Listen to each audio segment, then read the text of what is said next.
designer. I've been studying and living in the Netherlands for 10 years, and I live in Vienna for a year. And I will present you 2 projects in 2 cities. Well, these 2 projects have similar size, similar location, they're both centrally located, but they're in 2 different cities. They're in Bratislava and Vienna. Dutch approach of these projects is that there's a little bit of pragmatism and a little bit of arrogance in these projects. The Dutch people don't think too much about things, because if they think too much about that they are under sea level, they will be flooded. And the Dutch people also think a lot about the size, like every square meter is very much planned and organized. So this, as an urban designer and urban explorer, fascinates me. So I see a lot of potential in spaces which are unused, like ground floors, theoretical spaces, outdoor spaces, or unused roofs. So I will present you 2 projects on which I'm working on, but not alone, but with a bunch of really, really nice and inspiring people. One project is in Vienna. It's a 70s building, office building, and in Bratislava it's the roof terrace of Tesco on Kamen Námestie. Both are about the same size. So these spaces have been actually unused for quite some time, like this office building in Vienna for a couple of months and the roof terrace in Bratislava for a couple of years. And many people, they just pass by and they never notice it.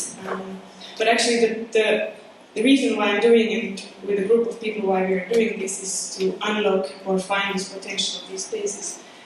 Since cities are complex things, there's also a lot of paradoxes in cities. So, for example, there's a lot of unused spaces in the city, and on the other side, there's a lot of people who are seeking spaces which are affordable, where they can cooperate together, and so on. And we also see transformation of these unused spaces is something positive for the people. So they can add to social interaction. People can rediscover, reconnect with the city and cooperate it, which is very important for us. There's also a paradigm shift which we really embrace. In nowadays society, urban designers and architects have a different time than what we actually studied. For example, it's much more important nowadays to cooperate with each other and have networks and so on. So before I tell you how we do things, I will, here you can read who are the people with whom I work together. They're from very different disciplines, and this is what I also like, to have always different perspectives. And we, of course, always invite other people to join the team, so let me know. Okay, quickly, how do we do things? First of all, you have to find a group of friends or collaborators with which you work together. You have to imagine and visualize your ideas. You shouldn't try to invent something new, but you should actually be avant-garde, so transform something existing with a new meaning, and so on. So find means of money, things like that. In Vienna, we had a call for projects and ideas, which ended on the 10th of April.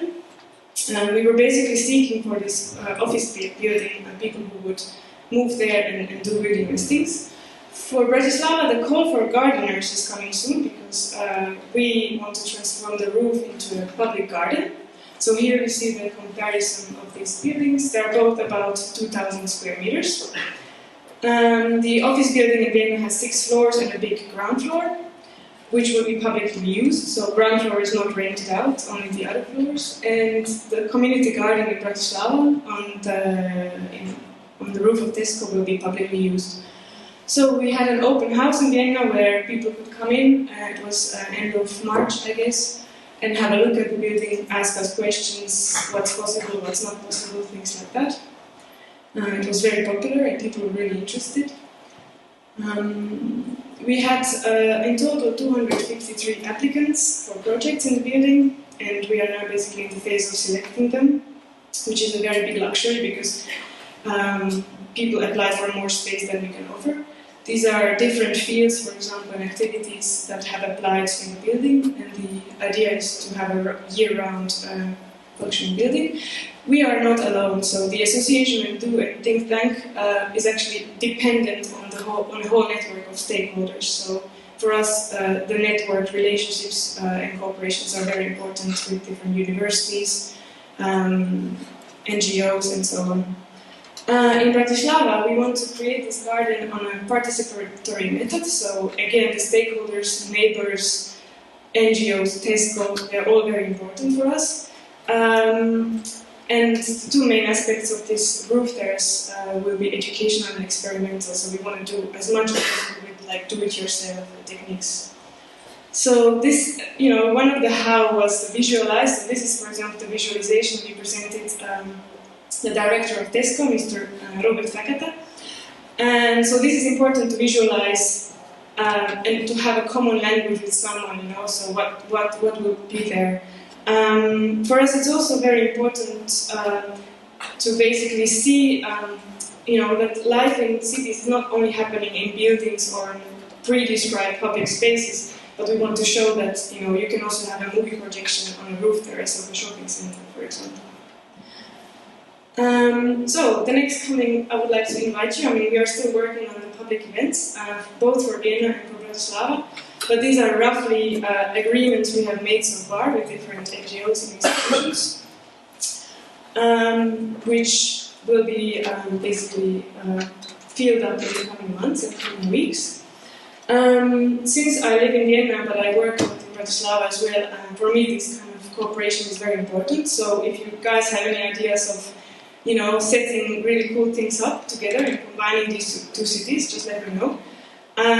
You can, basically there's my contact details. We just published a Facebook page for Nastrehe, so we have like 30 likes or something, so grab your phones and like us.